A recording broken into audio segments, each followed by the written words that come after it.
திராவிட முன்னேற்றக் கழகத்தின் பவள விழா நாயகர் தமிழ்நாடு முதல்வர் பெருமதிப்பிற்குரிய அண்ணன் தளபதி அவர்களே, தமிழர் தலைவர் ஐயா ஆசிரியர் அவர்களே, அன்பு இளவல் உதயநிதி அவர்களே, மேடையில் அமர்ந்திருக்கும் திராவிட முன்னேற்றக் கழகத்தின் மூத்த தலைவர் பெருமக்களே, தோழமை கட்சிகளை சார்ந்த தலைவர்களே, திரளாக கூடியிருக்கிற திராவிட இயக்க சொந்தங்களே, உங்கள் அனைவருக்கும் என்னுடைய பணிவார்ந்த வணக்கத்தை தெரிவித்துக் கொள்கிறேன். முத்தமிழறிஞர் கலைஞரின் முன்னிலையில் தமிழர் தலைவர் ஐயா ஆசிரியர் அவர்கள் ஒரு முறை பேசினார். விடுதலை சிறுத்தைகள் கட்சி திராவிட இயக்கத்தின் மூன்றாவது குழல் என்று சொன்னார். திராவிடர் கழகம் முதல் குழல், திராவிட முன்னேற்றக் கழகம் இரண்டாவது குழல் என்றால் விடுதலை சிறுத்தைகள் கட்சி மூன்றாவது குழல் என்கிற ஒரு அங்கீகாரத்தை வழங்கிய தமிழர் தலைவரும் அமர்ந்திருக்கிற இந்த மேடையில் திராவிட அரசியலின், சமூக நீதி அரசியலின் மூன்றாவது குழலாக உங்கள் முன்னால் நான் இருக்கிறேன். பவள விழா காணும் திராவிட முன்னேற்றக் கழகம் இந்திய அளவில் அனைத்து அரசியல் இயக்கங்களுக்கும் வழிகாட்டக்கூடிய ஒரு மகத்தான பேரிழக்கம். வெறும் தேர்தல் அரசியலை முன்னிறுத்தி அதிகாரத்தை நோக்கி இயங்குகிற சராசரி அரசியல் கட்சி அல்ல. அதனால்தான் 75 ஆண்டுகளாக அதே வீரியத்தோடு வீறு கொண்டு வெற்றி நடை போடுகிற இயக்கமாக இன்றைக்கு திராவிட முன்னேற்றக் கழகம் 6வது முறையாக ஆட்சி பீடத்தில் அமர்ந்திருக்கிறது. முதலாக நாடாளுமன்ற அவையிலே உரையாற்றுகிற போது பேரறிஞர் அண்ணா அவர்கள் I belong to Dravidian stock என்று சொன்னார். அந்த அவை அவரை திரும்பி பார்த்தது. முற்றிலும் மாறுபட்ட ஒரு கருத்தை எடுத்து முன்வைத்தார். நான் டிராவிடியன் ஸ்டாக், உங்களிலிருந்து வேறுபட்டவன், மாறுபட்டவன் என்று உரத்து பேசியவர் அண்ணா அவர்கள். அந்த அண்ணாவின் தம்பி முத்தமிழறிஞர் கலைஞர் அவர்கள் அண்ணாவுக்கு பிறகு கட்சியின் தலைமை பொறுப்பையும் ஆட்சி பொறுப்பையும் ஏற்றார். கட்சி தலைமை பொறுப்பை ஏற்ற போது 5 பெரும் முழக்கங்களை முன்வைத்தார். திராவிடர் கழகத்தின் நிறுவனர் ஐயா பெரியார் அவர்களின் கொள்கை வழியில்தான் திராவிட முன்னேற்றக் கழகம் இயங்கும் என்பதை ஆட்சி பொறுப்பு ஏற்றதும் பேரறிஞர் அண்ணா அவர்கள் அறிவித்தார்.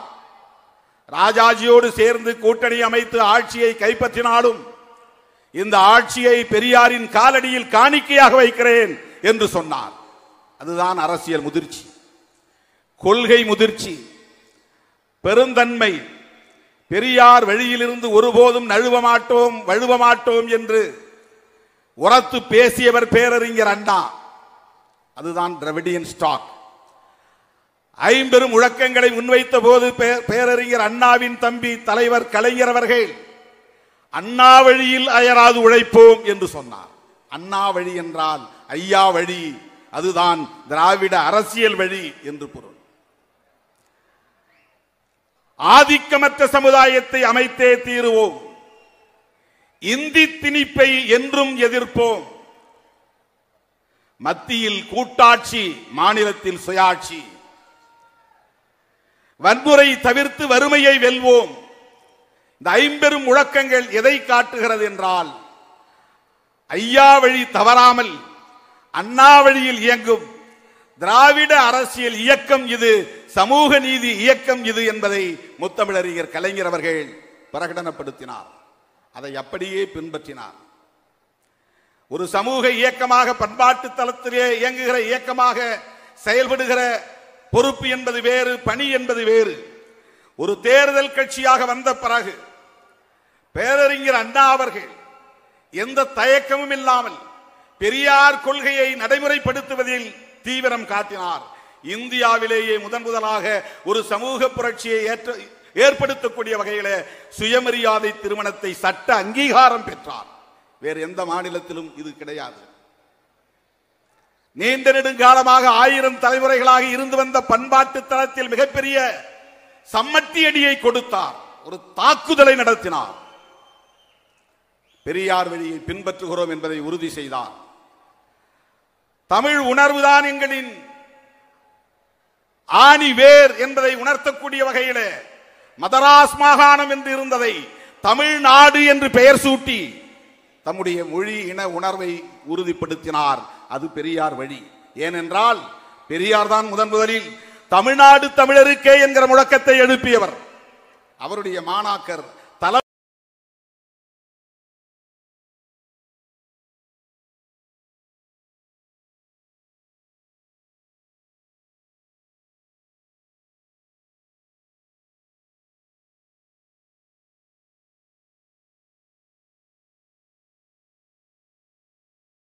நீ திணித்தாலும் என்று இன்றைக்கும் அதை நடைமுறைப்படுத்துகிறவர் அண்ணன் தளபதி அவர்கள். அதனால் தான் நேற்று பிரதமரை போய் சந்திக்க நேர்ந்தது. நீங்கள் திணிக்கிற தேசிய கல்விக் கொள்கையின் மூலம் மும்மொழி கல்வியை மும்மொழி கொள்கையை திணிக்க பார்க்கிறீர்கள், ஒருபோதும் நாங்கள் ஏற்றுக்கொள்ள மாட்டோம் என்று இன்றைக்கும் I belong to Dravidian stock என்று சொல்லுகிற துணிச்சலை பெற்றவர் தளபதி அவர்கள். அந்த லெகசி, திராவிடியன் லெகசி தளபதி அவர்களிடத்திலே இன்றைக்கு இருப்பதனால் தான் இந்த ஆட்சியே திராவிடியன் மாடல் என்று பிரகடனப்படுத்தி இருக்கிறார்.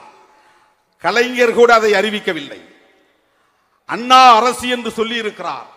ஆனால் எப்படிப்பட்ட ஒரு ஆட்சியை நாங்கள் நடத்துகிறோம் என்பதை இந்திய நாடே அறிந்து கொள்ளக்கூடிய வகையிலே இது திராவிடியன் மாடல் என்று பிரகடனப்படுத்தியவர் தளபதி அவர்கள்.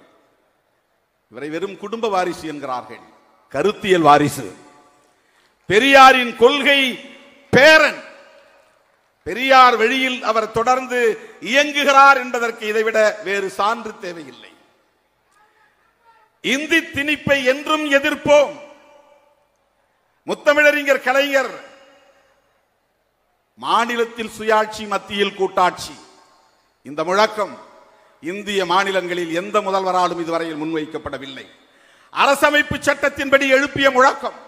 அதற்காக முதலில் 1969 பி.வி. ராஜமன்னார் தலைமையிலே ஒரு குழுவை அமைத்து இந்திய ஒன்றிய அரசுக்கும் தமிழ்நாடு மாநில அரசுக்கும் இடையிலான உறவுகள் குறித்து விசாரணை நடத்த சொன்னவர். அதை பின்பற்றித்தான் பஞ்சாபிலே ஆனந்தப்பூர் சாஹிப் தீர்மானம் நிறைவேற்றப்பட்டது.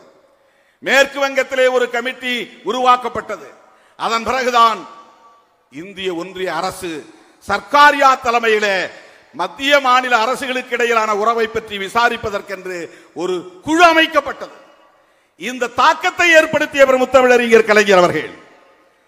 சென்ட்ரல் ஸ்டேட் ரிலேஷன்ஸ், இந்திய ஒன்றிய அரசுக்கும் மாநில அரசுகளுக்கும் இடையிலான உறவுகள் என்னவாக இருக்க வேண்டும், அதிகார பகிர்வுகள் என்னவாக இருக்க வேண்டும், மாநில அரசுகளுக்கான சுயாட்சி உரிமை எத்தகையது என்பதை பற்றிய விவாதத்தை இந்திய அளவிலே ஏற்படுத்தியவர் முத்தமிழறிஞர் கலைஞர் அவர்கள். அதே போல இந்தியாவில் எந்த மாநில முதல்வர்களும் பின்பற்றாத பல நலத்திட்டங்களை முதலில் அறிமுகப்படுத்தியவர் முத்தமிழறிஞர் கலைஞர். கண்ணொளி வழங்கும் திட்டம் உலகில் இந்தியாவில் வேறு எந்த மாநிலத்திலும் அது கிடையாது. குடிசை மாற்று வாரிய திட்டம், கூரை குடிசைகளை எல்லாம் நகர்ப்புறங்களிலே அவற்றை எல்லாம் நீக்கி அழகுபடுத்தி கட்டிடங்களில், அடுக்குமாடி கட்டிடங்களில் எளிய மக்கள் வாழ முடியும் என்பதை முதலில் உருவாக்கியவர். கிராமப்புறங்களில் இருக்கிற கூரை குடிசைகளை எல்லாம் அப்புறப்படுத்திவிட்டு கார வீடுகளை கட்டித் தருகிற திட்டத்தை ஏற்படுத்திய அன்றைய பாதுகாப்புத்துறை அமைச்சர் ஜெகஜீவன் ராம் அவர்களை அழைத்து வந்து அந்த திட்டத்தை தொடங்கி வைத்தவர் முத்தமிழறிஞர் கலைஞர். அதை பார்த்த பிறகுதான் ஜெகஜீவன் ராம் அவர்கள் இந்திரா காந்தி அம்மையாரிடத்தில் எடுத்துச் சொல்லி இந்திரா ஆவாஸ் யோஜனா என்கிற ஒரு புதிய திட்டத்தை இந்திய அளவிலே இன்றைக்கு இந்திரா நினைவு குடியிருப்பு திட்டம் உருவானது என்றால் அதற்கு அடிகோடியவர் முத்தமிழறிஞர் கலைஞர் அவர்கள். இப்படி இந்திய அளவிலே ஒரு கருத்தியல் தாக்கத்தை ஏற்படுத்திய இயக்கம் திராவிட முன்னேற்ற கழகம். காலம் காலமாக கோவில்களில் ஒரு குறிப்பிட்ட சமூகத்தை சார்ந்தவர்களின் குடும்ப வாரிசுகளே அர்ச்சனை செய்ய முடியும் என்று இருந்த நிலையை மாற்றியவர். அனைத்து சாதியினரும் அர்ச்சகராகலாம் என்கிற திட்டத்தை ஆட்சி பொறுப்பேற்ற அந்த காலத்திலேயே 70களின் தொடக்கத்திலேயே அந்த சட்டத்தில் திருத்தம் கொண்டு வந்தவர். அதைவிட முக்கியமாக நான் அடிக்கடி சிலாகித்து பேசுகிற திட்டம், எத்தனையோ பல திட்டங்களை அறிமுகப்படுத்தினார். பிச்சைக்காரர் மறுவாழ்வு திட்டம் இந்தியாவில் வேறு எந்த மாநிலத்திலும் அது கிடையாது.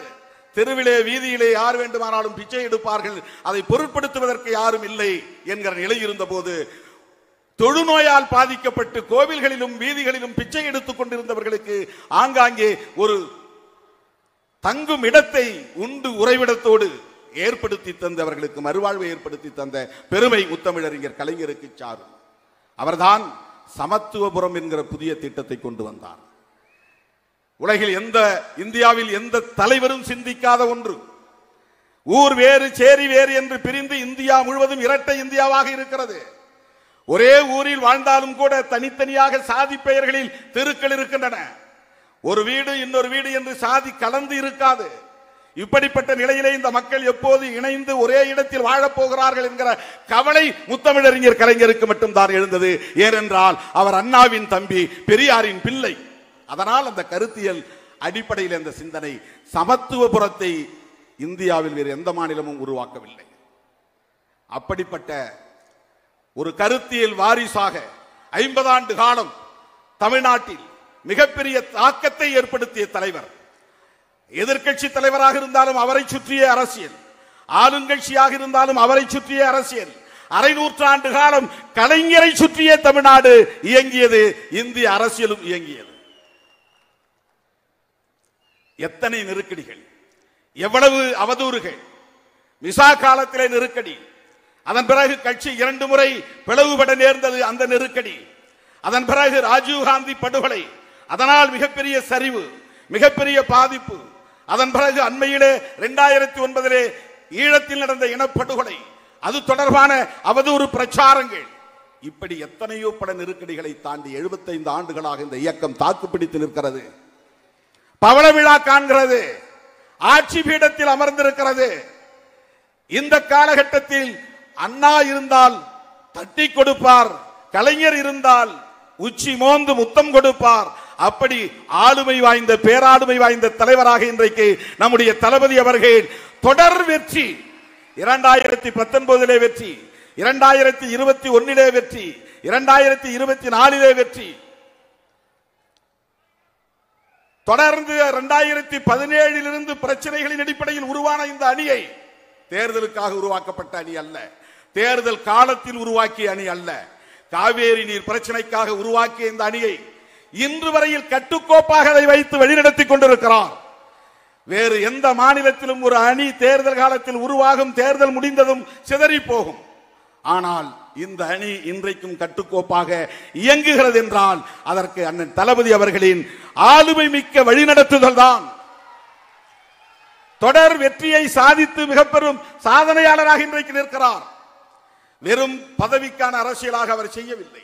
அதனால்தான் ஒரு நாளைக்கு முன்னொரு முறை இது திராவிடியன் மாடல் ரூலிங், இது திராவிட மாடல் ஆட்சி என்று திரும்ப திரும்ப சொல்லுகிறார், மீண்டும் மீண்டும் சொல்லுகிறார். ஒன்றை சொல்லி நான் முடிக்க விரும்புகிறேன்.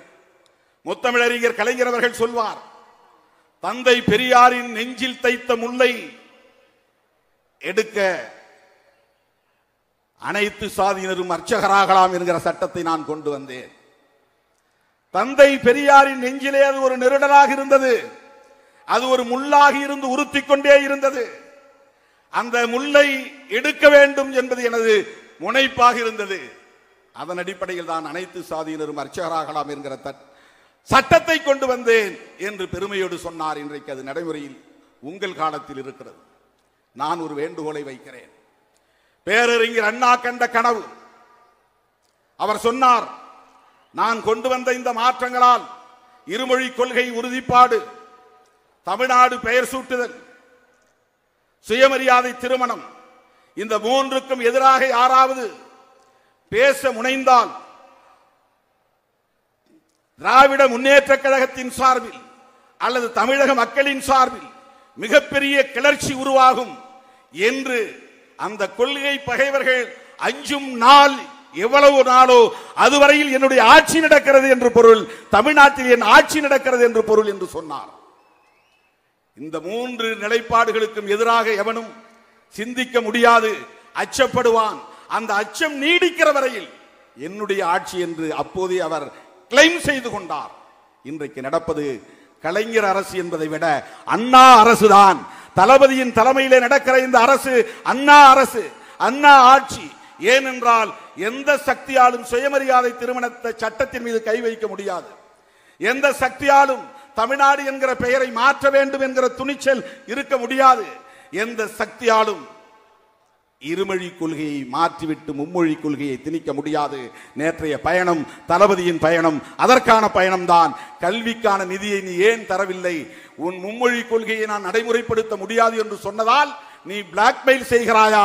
முடியாது, நாங்கள் இப்படித்தான் இயங்குவோம், நீங்கள் நிதியை தர வேண்டும் என்று சொல்லுகிற துணிச்சல், கருத்தியல் சார்ந்த துணிச்சல். என்னுடைய வேண்டுகோள், அண்ணா ஒன்றை சொல்லி அது ஒரு ஏக்கமாகவே இன்றைக்கும் நிலுவையில் இருப்பதாக நான் கருதுகிறேன். இந்தி திணிப்பு எதிர்ப்பு போராட்டத்தில் 1938 நடந்த முதல் மொழி போராட்டத்திலே கைது செய்யப்பட்ட தாளமுத்து, நடராசன் 2 பேரும் காவல்துறையின் ஒடுக்குமுறைகளால் உயிரிழக்க நேர்ந்தது. அண்ணா பேசினார். பெரியாரின் இந்த கொள்கைக்கு உரம் சேர்க்கிற வகையிலே உற்ற துணையாக இருந்தவர்கள், உயிரை மாய்த்து கொண்ட போராளிகள் தாளமுத்துவும் நடராசனும். இவர்கள் சார்ந்த 2 பெரும் சமூகங்களும் பெரியாரின் கொள்கைக்கு பின்னிருந்து துணை இருந்தன. திமுக ஆட்சிக்கு வரும் காலத்தில் பெரியார் பக்கத்தில் தாளமுத்துவும் நடராசனும் நிற்பதைப் போல இந்த மூவரின் திருவுருவச் சிலையை நிறுவுவோம் என்று பேரறிஞர் அண்ணா அவர்கள் சொன்னார். அது இன்னும் அப்படியே நிலுவையில் இருக்கிறது.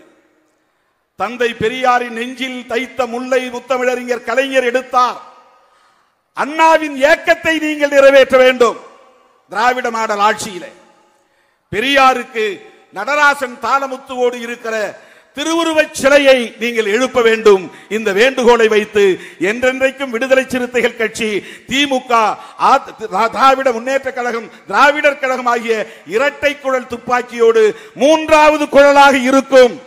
தொடர்ந்து இந்த கடத்தில் உங்களோடு நாங்கள் சனாதன சக்திகளுக்கு எதிராக முழங்குவோம் என்பதை சொல்லி வாய்ப்புக்கு நன்றி கூறி முடிக்கிறேன். நன்றி, வணக்கம். அடுத்து இந்திய கம்யூனிஸ்ட் கட்சியின் மாநில பொதுச் செயலாளர் தோழர் முத்தரசன் அவர்கள் உரையாற்றுவார்.